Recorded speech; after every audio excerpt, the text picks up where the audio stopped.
할렐루야.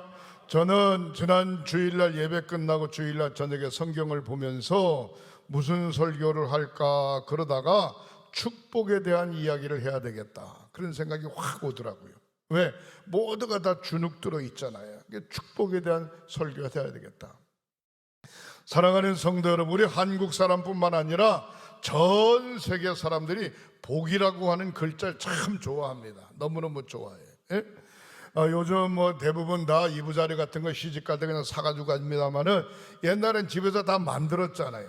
베갯잎 양쪽에 복, 이부자리 등판에 덮는 거에 복, 하여튼 한복에 깃에 복, 예?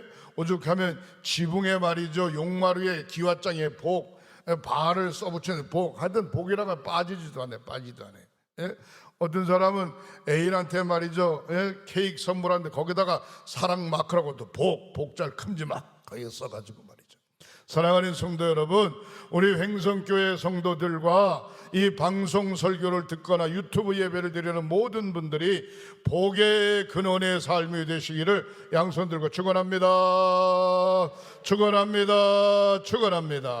오늘 본문 말씀 가운데 보면은 아브라함이 축복을 받았는데 축복받은 비결에 대해서 잘 나와 있습니다. 축복받는 비결에 대해서 공부 잘하는 사람 열심히 따라다니면 공부 잘하게 돼 있어요. 특별한 운동을 잘하는 사람 열심히 따라 운동 잘하게 돼 있고, 사업 잘하는 사람 열심히 따라다니면 사업 잘하게 돼 있고, 음식 잘 만드는 사람하고 잘 어울리면 음식을 맛있게 잘 만들 수 있습니다. 중요한 건 누구와 함께 어울리냐에 따라 그의 인생의 가치가 달라질 수 있습니다. 항상 좋은 사람들과 어울리고 잘 나가는 사람과 어울리고 아멘을 안 해도 이건 사실입니다. 잘 어울려서 잘 되는 역사가, 점점 더 잘 되는 역사가 있으시기를 주님의 이름으로 축복합니다. 아브라함이 나이가 75세입니다. 그가 살던 지역은 갈대아 우르라고 하는 지역이고 유브라데스 강, 티그리스 강을 끼고 있는 어업도시 지역, 어떻게 보면은 상업도시 지역인데 BC 2000년경에 하나님을 아브라함은 몰랐습니다. 전혀 몰랐어요. 아브라함은 대대로 내려오면서 우상을 섬기고 우상의 목각을 팔아서 먹고 사는 집안입니다. 근데 하나님께서 아브라함에게 찾아왔습니다. 지적 인간의 몸으로, 육신의 몸으로 찾아온 게 아니라 영적으로 찾아왔어요. 오늘 본문 말씀에 12장 1절에 이렇게 이야기하지요. 여호와께서 아브라함에게 이르시되 너는 너희의 고향과 친척 아비집을 떠나 내가 내게 지시하는 땅으로 가라, 그렇게 이야기하고 말씀으로 직접 찾아왔습니다. 여호와는 야훼이고 야훼는 곧 하나님이라고 하는 이야기인데, 하나님께서 아브라함에게 이르시되 너는 너희의 고향과 친척과 아비집을 떠나 내가 내게 지시하는 땅으로 가라, 그렇게 말씀하고 있습니다. 여러분, 저는 이 말씀을 지난 주일날 저녁에도 읽었고 화요일날 저녁에도 읽었고 토요일날 어저께 설교 준비를 마지막 정리하면서 읽었습니다. 읽으면서 무슨 생각을 했는고 하니, 여기 여호와께서 아브라함에게 이렇게 나오는데, 시작을 하는데 이미 기록되어진 말씀으로 우리가 받는다고 하면 역사가 덜 나타나죠. 지금도 계속해서 들려오는 하나님의 말씀 레마로 받는다고 하면 지금도 계속해서 성령께서는 역사하신다, 저는 그렇게 확신합니다. 할렐루야. 그래서 성경을 읽으면서 그랬어요. 여호와께서 명한 이에게 이르시되 명하나 너의 고향과 친척과 아비집을 떠나 여호와께서 명한 이에게 보여줄 땅으로 가라. 이렇게 읽으니까 힘이 확 오는 거예요. 말씀에 더 힘이 와지는 줄 믿으시기를 바랍니다. 여러분들 이 말씀에 자기 이름을 한번 붙여보세요. 하나님께서 명한이에게 이르시되 명하나 너의 고향과 친척과 아비집을 떠나 하나님께서 명한에게 보여줄 땅으로 가라. 할렐루야. 오늘 집에 가서요 한 10번, 20번, 100번 정도 해보셔. 명하나, 순자야, 옥자야, 은규야 하면서 한번 해보시라고요. 힘이 확 온다니까요. 할렐루야. 예, 침체되어 있는 우리 영이 확 살아오르는 역사가 있으시기를 주님의 이름으로 축원합니다. 전혀 하나님을 몰랐던 아브라함을 하나님께서 부르십니다. 놀랍습니다. 부르면서 뭐라고 이야기하는 거 2절에 이렇게 이야기하고 있습니다. 내가 명하니에게, 내가 너로 아브라함에게 큰 민족을 이루고 하나님께서 복을 주어 명하니에 아브라함의 이름을 창대하게 하리니 너는 복의 근원이 될지니라. 아브라함 때문에 모든 사람들이 복을 받는, 모든 사람들이 복을 받아요. 저와 여러분들 때문에 여러분들의 가정이 복을 받게 되시기를 주님의 이름으로 축원합니다. 직장이 복을 받게 되시기를 주님의 이름으로 축원합니다. 친구들이나 함께하는 모든 사람들이 복을 받게 되시기를 주님의 이름으로 축원합니다. 왜? 하나님의 자녀니까, 복의 근원이 될 거니까. 사랑하는 성도 여러분, 오늘 본문의 말씀이 그렇습니다. 12장 3절을 뭐라고 이야기합니까? 너를 축복하는 자, 명하니를 축복하는 자에게 내가 복을 내리고 너를 저주하는 자, 명하니를 저주하는 자에게 내가 저주하리니 땅의 모든 족속이 명하니로 말미암아 복을 얻을 것이니라 하신지라. 할렐루야. 아브라함 이름 싹 빼고 내 이름 갖다 집어넣었어요. 얼마나 멋져요. 여러분들 이름을 한번 집어넣어보고 계속 읽어보시기를 바랍니다. 무슨 얘기입니까? 하나님 말씀하시기를 너를 축복하는 자, 아브라함을 축복하는 자에게 내가 복을 내리고 아브라함을 저주하는 자에게 내가 저주하리니, 그러면서 땅의 모든 족속이 너로 말미암아 복을 얻을 것이니라. 그렇게 이야기하고 있어요. 잘 들으세요. 우리가 신앙생활하면서 성령 충만하고 은혜 충만하고 말씀에 사로잡힌 자를 저주하면 그 사람이 저주받는 게 아니라 본인이 저주받아요. 정신 바짝 차려야 돼요. 믿음 생활 제대로 해야 돼요. 은혜 받은 사람 무시하면 본인이 저주받는다니까. 하나님의 말씀을 섬기고 하나님의 말씀을 잘 따르는 사람을 저주하면 본인이 저주받습니다. 왜? 저와 여러분들은 하나님이 함께 하심으로. 할렐루야. 그 다음에 4절에 뭐라고 이야기합니까? 이에 아브라함이 여호와의 말씀을 쫓아갔고, 옛날 말씀은 쫓아갔어요. 근데 오늘 본문의 말씀은 여호와의 말씀을 따라갔고 그랬습니다. 백날 이야기하면 뭐랍니까? 따라가지 않으면 소용없는데, 백날 이야기하면 뭐랍니까? 한쪽 귀로 듣고 한쪽 귀를 흘리는데, 백날 이야기하면 뭐랍니까? 가슴에 새기지를 않는데. 중요한 것은 아브라함은 따라갔다는 거예요. 쫓아가는데 쫓아갈 뿐만이 아니라 조카 롯도 함께 따라갔어요. 아브라함이 고향 하란을 떠날 때에 그의 나이가 몇 살이냐? 75세였더라 그랬습니다. 75세라고 하면은 나이가 적은 게 아니죠. 놀라운 것은 우리 감리교 목사님이나 장로님들이 은퇴 나이가 명구하니 만 71세입니다. 근데 75세에 고향으로 돌아가야 되는 판인데 고향을 떠나는 거예요. 뭘 떠나? 살던 장소를 떠났어요. 아버지 집을 떠났어요. 친척 집을 떠났어요. 지금 갈 바를 알지 못하는데 하나님께 지시할 땅이 가나안 땅이 예비되어진 줄 믿으시기를 바랍니다. 중요한 겁니다. 아브라함이 복을 받는 가장 중요한 모습이 여기에 담겨져 있습니다. 사랑하는 성도 여러분, 저는 오늘 본문에 있는 말씀을 의지하면서 아브라함이 축복받는 비결이 있는데, 구약 성경에 나오는 복이라고 하는 이야기는 아사르라고 하는 이야기인데, 아사르라고 하는 뜻은 무슨 얘기하니? 하나님이 우리와 함께 하신다. 그게 구약 성경의 복입니다. 그 다음에 아사라고 하는 뜻은 성부, 성자, 성령 삼위일체 하나님이 나와 함께 하신다. 그게 바로 아사르라고 하는 복입니다.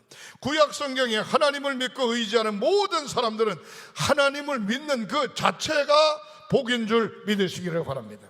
저와 여러분들도 하나님을 믿잖아요. 그 자체가 복이야. 몸이 아플 수도 있고 건강할 수도 있고 못 살 수도 있고 잘 살 수도 있고 못 배울 수도 있고 잘 많이 배울 수도 있어요. 많이 가졌을 수도 있고 못 가질 수도 있어요. 그러나 그게 복이 아니라 하나님이 나와 함께 한다고 하는 그 자체가 복이라는 거예요.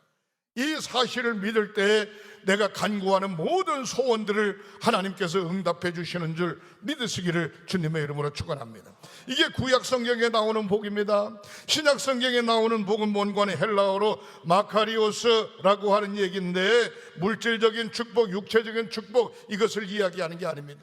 세상 사람들은 이야기할 때 물질적으로 많으면, 육신적으로 건강하면 복을 받았네, 그렇게 이야기하지만 신약 성경의 복이라고 하는 이야기는 무형적, 눈에 보이지 않아 영적 성령 충만함, 예수 그리스도의 십자가 보혈의 피공로로 죄 씻음 받은 사람이 복을 받은 거다, 그렇게 이야기하고 있는 줄 믿으시기를 바랍니다. 그러니까 구약 성경이나 신약 성경이나 이 말씀을 가만히 비춰볼 때 오늘 예배에 참석한 모든 분들, 설교 말씀을 듣는 분들, 유튜브로 예배 드리는 분들, 예수를 나의 구주로 고백했다라고 하면 환경과 지위와 건강과 생활이 어떻든지 간에 다 복을 받은 줄 믿으시기를 바랍니다. 할렐루야. 하나님이 나의 아버지십니다. 천국이 나의 집입니다. 그렇다고 하면 내가 복을 받았는데, 복을 받은 저와 여러분들이 하나님 앞에 크고 작은 간절된 소원을 아뢰기만 하면 하나님이 주실까요? 안 주실까요? 하나님의 자녀인데 주실까 안 주실까요?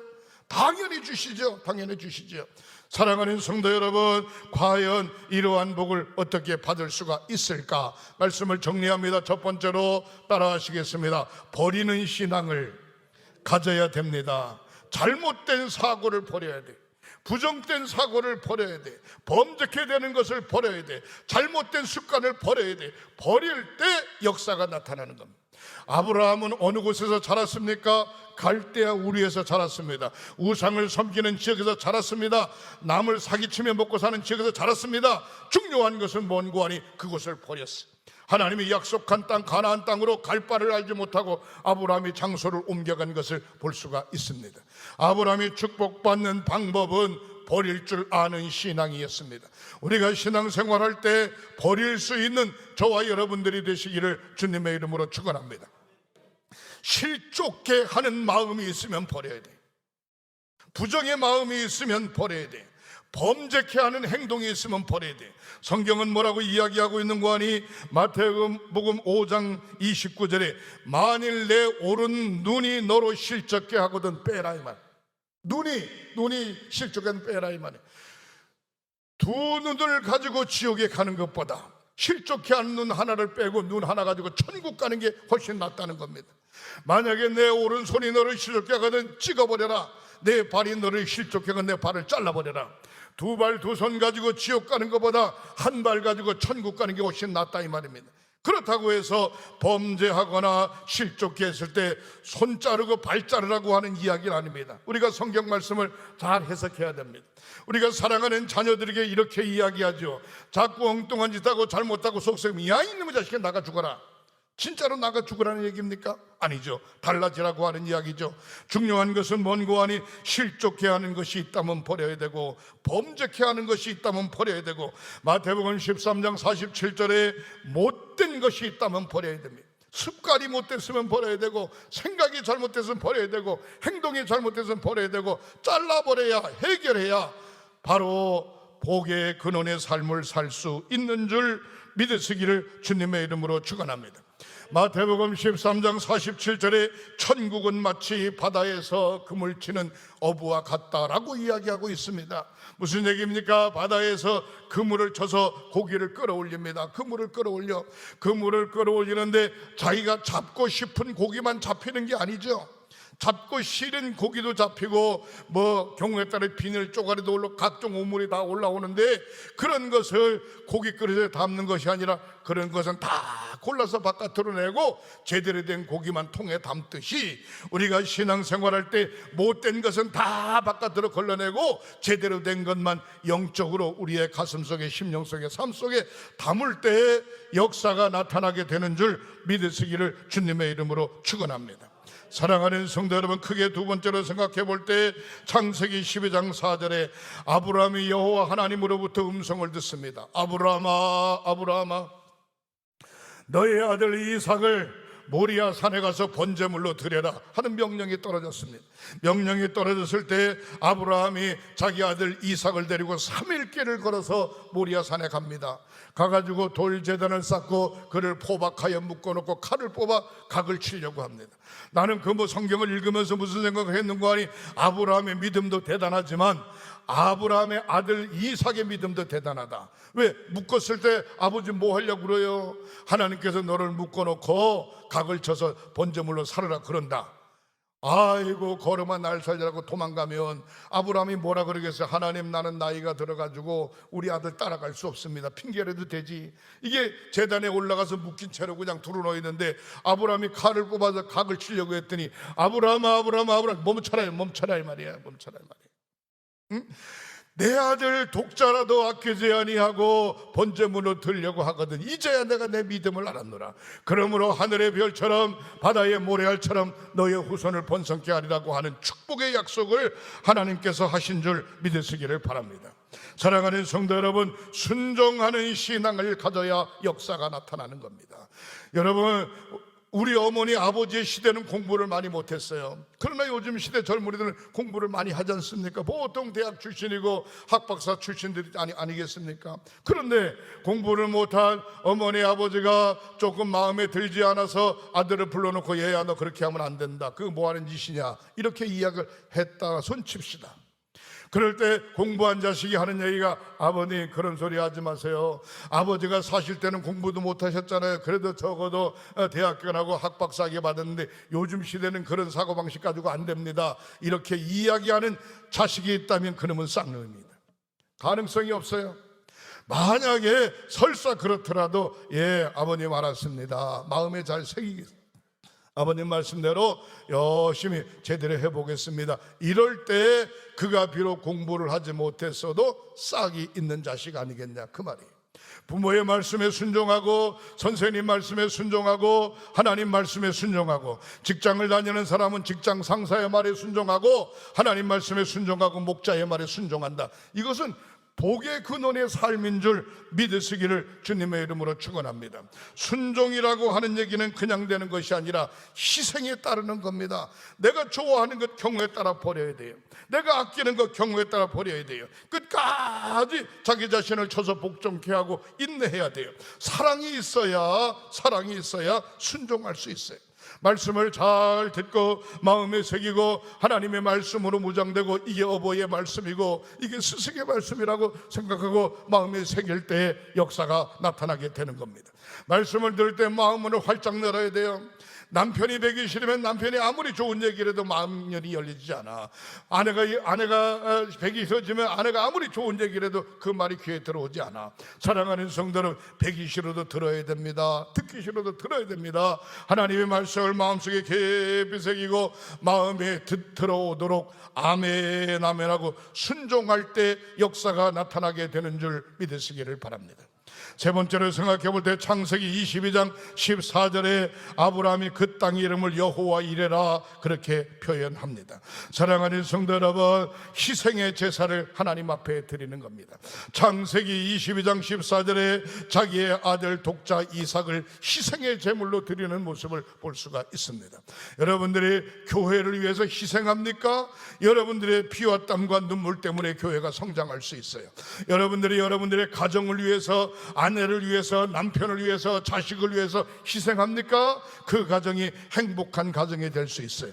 내가 다니는 직장에서 진짜로 상사 눈치를 안 보고 철저하게 희생합니까? 그 회사가 발전될 수 있고 그 사람 또 역시 잘 나갈 수 있습니다. 희생하고 있는가 없느냐가 얼마나 중요한지 몰라요. 희생하는 자에게 축복의 신앙이 와지는 줄 믿으시기를 바랍니다. 매사에 구석구석 자기가 있는 처소에서 자기를 희생할 때 하나님께서 아브라함에게 뭐라고 이야기합니까? 너는 열국의 아비가 될 것이며 모든 사람들에게 복의 근원이 될지니라, 그 얘기예요. 요셉이 보디발의 집에 가니까 보디발의 집안이 일어났어요. 요셉이 애굽의 총리가 됐으니까 애굽의 7년 대흉년을 이기는 걸 볼 수 있어요. 왜? 가는 곳곳마다 복의 근원이 되어지는 모습을 볼 수가 있습니다. 저는 그러고 싶습니다. 양 목사가 동부연회 감독으로 있을 때 동부연회가 새로워져야 된다. 우리 횡성교회가 새로워져야 된다. 우리 감리교회가 새로워져야 된다. 그런 간절한 소망이 있어요. 사랑하는 성도 여러분들이 우리 횡성교회의 주요 인물들이고 일꾼이었을 때 우리 교회가 새로워져야 된다. 영적으로 힘이 서야 된다. 그런 간절한 소원을 가지시기를 주님의 이름으로 축원합니다. 희생하는 사람이 있을 때 역사가 일어나는 것입니다. 창세기 2장 21절에 보면 아담을 볼 수가 있는데 하나님께서 말씀하시기를 첫째 달 창조하시고 하나님께서 보시기에 심히 좋았더라. 둘째 날 창조하시고 하나님께서 보시기에 심히 좋았더라. 셋째 날 창조하시고 하나님께서 보시기에 좋았더라, 좋았더라, 좋았더라 이야기합니다. 마지막 날 여섯 번째 날 아담을 창조하시고 아담의 갈비뼈 하나를 취하여 하와를 만들어 둘이 하나가 되게 하고 말씀하시기를 하나님께서 보시기에 심히 좋았더라, 그렇게 이야기하고 있습니다. 이게 무슨 얘기입니까? 여자와 남자는 곧 하나라고 하는 이야기고, 결혼했다고 하는 얘기는, 부부가 됐다고 하는 이야기는 곧 하나가 됐다고 하는 이야기입니다. 아내의 아픔이 내 아픔이고, 아내의 슬픔이 내 슬픔이고, 아내의 기쁨이 내 기쁨이고, 아내의 축복과 행복이 내 행복이고, 남편의 슬픔이 아내의 슬픔이고, 남편의 어려움이 아내의 어려움이고, 남편의 기쁨이 아내의 기쁨이고, 남편의 행복이 아내의 행복이고, 온 가족의 행복이 되어지는 거 아니겠습니까? 사랑하는 성도 여러분, 하나님께서 가장 중요한 것은 교회를 먼저 세운 것도 아니고 회사를 먼저 세운 것도 아니고 창조의 질서의 섭리에 의해서 사람을 만들 때 가정을 제일 먼저 세운 줄 믿으시기를 주님의 이름으로 축원합니다. 가정을 지켜감에 있어서 최고의 아내, 최고의 남편, 최고의 자녀들이 되어지고 행복한 삶이 되어지시기를 주님의 이름으로 축원합니다. 세 번째로 제단 쌓는 아브라함의 모습을 볼 수 있습니다. 코로나19 시대 어렵죠? 누가 그런 얘기 하더라고요. 앞으로 예배드리는 방법이 달라져야 된다고. 왜? 코로나19 때문에 화면으로, 영상으로, 유튜브로 예배드리는 사람이 많아졌기 때문에 이제는 교회 직접 나가지 않아도 영상으로 보면 되지 않겠냐, 그런 식으로 이야기해서 예배의 패턴이 달라진다고 그러는데 저는 그렇게 생각하지 않습니다. 예배라고 하는 것은 감리교 장정에 뭐라고 표현했는고 하니, 교회, 예수 그리스도의 십자가의 보혈로 채워진 교회에 나와서 드리는 것이 정상적인 예배라고 이야기하고 있습니다. 사랑하는 성도 여러분, 아브라함이 제단 쌓는 일에 승리했습니다. 고향을 떠나 베델을 지날 때 베델에서 제단 쌓았습니다. 세겜에서 제단 쌓았습니다. 헤브론에서 제단 쌓았습니다. 제단을 쌓았다고 하는 이야기는 하나님 앞에 예배했다는 얘기고, 베델과 그다음에 헤브론과 그다음에 세겜 지역에서 제단을 쌓았다고 하는 얘기는 아브라함의 삶이 목축업이었어요. 목축업. 이곳에 불을 다 뜯기면 다른 곳으로 옮겨가는데, 옮겨 다닐 때마다 하나님 앞에 제단 쌓는 겁니다. 사랑하는 성도 여러분, 어려운 환경 가운데도 예배 승리자들이 되시기를 주님의 이름으로 축원합니다. 목숨 걸고 예배 승리자가 되어야 됩니다. 전쟁터에 사울 왕이 전쟁에 나가게 되면 반드시 사무엘 제사장을 놓고 예배를, 제단을 쌓고 전쟁터에 나갔어요. 다윗 왕도 마찬가지였어요. 솔로몬 왕도 왕의 직임을 감당하기 전에 1000번째 제단을 쌓고 하나님 앞에 왕으로서의 사명을 감당한 것을 볼 수가 있습니다. 예배 승리자, 제단 쌓는 자의 승리자를 통해서 하나님께서 역사하신다, 저는 그렇게 생각합니다. 사랑하는 성도 여러분, 어려운 시기에 아브라함의 신앙을 본받아 축복된 성도들이 되시기를 양손 들고 축원합니다. 축원합니다. 축원합니다. 축원합니다. 버릴 것은 버리고 자를 것은 자르고 순종하고 말씀으로 무장하여 희생하며 승리하는 저와 여러분들이 되시기를 주님의 이름으로 축원합니다. 간증을 하나 하고 마치겠습니다. 평양에 산정현 교회가 있습니다. 산정현 교회의 유계준 장로님이라고 계십니다. 유계준 장로님은 그의 아버지의 재산을 물려받았지만 결국 사업이 실패하는 바람에 모든 재산을 잃어버리고 빈털터리가 됐습니다. 한 시대에 평양 지역에 주먹 그러면 유계준이라고 부를 정도로 아주 불량자였습니다. 그가 선교사에 통해서 예수를 만난 다음에 하나님의 자녀가 됐습니다. 하나님의 자녀가 되고 산정은 교회를 열심히 다녔습니다. 산정은 교회를 열심히 다니면서 45살에 장로가 되어졌습니다. 장로가 되어지면서 그때 담임 목사가 누구였는고 하니 주기철 목사님이었습니다. 산정현 교회에서 충성 목사였을 뿐만 아니라 주기철 목사님이 일제치하에 있었기 때문에 옥중에 갔을 때 옥중 뒷바라지 다 하고 온 성도들을 열심히 잘 섬겼습니다. 놀라운 것은 그에게는 자녀들이 있는데 6남 2녀 8명의 자녀가 있어요. 8명의 자녀가 있는데 6.25 사변이 발발하면서 괴로군에게 붙잡혀 북한인들에게 붙잡혀서 유계준 장로는 죽었습니다. 죽었어요. 그런데 놀라운 것은 이 8명이 하나같이 아버지로부터 와주는 축복의 피가 계속해서 연이어지게 되는데, 제가 8명을 쭉 보니까 장남 유기현 박사, 미국에서 의학 박사, 둘째 부산대학교 의과대 교수 유기영 박사, 그 다음에 셋째 법률가 유기선, 넷째 전 서울대 법대 학장 법학 박사 유시천, 미국 시카고 의자 5번째 유기진 외과의사, 6번째 유기묵 미국 이노리주에서 의사, 장녀 유기옥 용산의 누가병원 원장, 8번째 차녀 유기숙 약학사, 전 숭실대대학교 총장을 지낸 바 있는 국무총리를 지낸 바 있는 이한빈 박사의 부인, 8명이 하나같이 잘 되는 모습을 볼 수가 있습니다. 사랑하는 성도 여러분, 반드시 심는 대로 거둡니다. 아브라함의 축복이 저와 여러분들의 복이 되어지고, 저와 여러분들의 축복이 우리 후손들의 축복이 되어지시기를 양손들과 축원합니다. 축원합니다. 축원합니다.